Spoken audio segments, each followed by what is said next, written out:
ఆస్తి వివాదం కోర్టులో ఉన్న తనకు వ్యతిరేకమైన వ్యక్తులతో బేరసారాలు కుదుర్చుకొని పొన్నూరు సీఐ తనపైనే కేసు పెట్టి వేధిస్తున్నాడని పొన్నూరుకు చెందిన బాధితుడు షేక్ ఫజల్ గుంటూరు ఎస్పీ కార్యాలయంలో నిర్వహిస్తున్న ప్రజా సమస్యల పరిష్కార వేదికలో ఎస్పీకి ఫిర్యాదు చేశారు. అనంతరం బాధితుడు మీడియాతో మాట్లాడారు.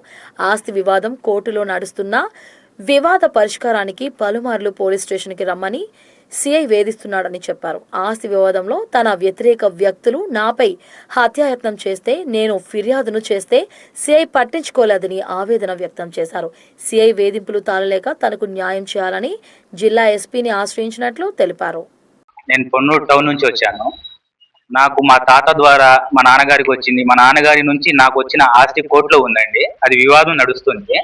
కోర్టులో ఉన్న ప్రాపర్టీ అది కోర్టులో నడుస్తుండగానే నా మీద ఆపోజిట్ లో ఉన్న వాళ్ళందరూ నా మీద అటాక్ చేశారండి.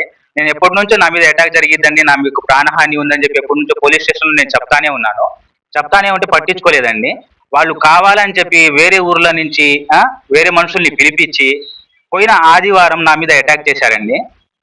కోర్టులో ఉన్న ప్రాపర్టీని ధ్వంసం చేశారు. తాళాలు పగలగొట్టి వాటిలో దాంట్లో ఉన్న సామాన్లు కానీ అవన్నీ కూడా నాశనం చేశారండి. సీసీటీవీ ఫుటేజెస్ ఉన్నాయి. పోలీస్ స్టేషన్ లో కంప్లైంట్ ఇస్తే నా కంప్లైంట్ ముందు తీసుకోకపోగా వాళ్ళ కంప్లైంట్ తీసుకొని నా మీద ఏమో కౌంటర్ ఎఫ్ఐఆర్ కింద నా కేసు తర్వాత నమోదు చేశారండి. వీటిలో పొన్నూరు టౌన్ సిఐ గారి హస్తం ఉందండి. లేకపోతే ఫస్ట్ నేను కంప్లైంట్ ఇచ్చిన తర్వాత వాళ్ళ కంప్లైంట్ తీసేసుకొని ఫస్ట్ నా మీద ఎఫ్ఐఆర్ చేయడం జరిగింది. ఇది కోర్టులో ఉన్న ప్రాపర్టీ అండి, డాక్యుమెంట్స్ మొత్తం కోర్టులో ఉన్నాయంటే నువ్వు డాక్యుమెంట్స్ తీసుకొని పోలీస్ స్టేషన్కి రా అని చెప్పి పలుమార్లు నన్ను బెదిరించడం.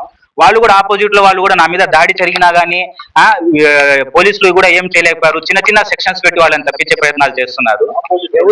నా మీద హత్యాయత్నం చేసిన వాళ్ళకి శిక్ష పడాలి. ఆ ప్రాపర్టీ జోలికి వాళ్ళు రాకూడదు. దీనిలో పోలీసు పాత్ర అసలు లేకుండా నాకు న్యాయం చేయాల్సిందిగా కోరుతున్నాను సార్.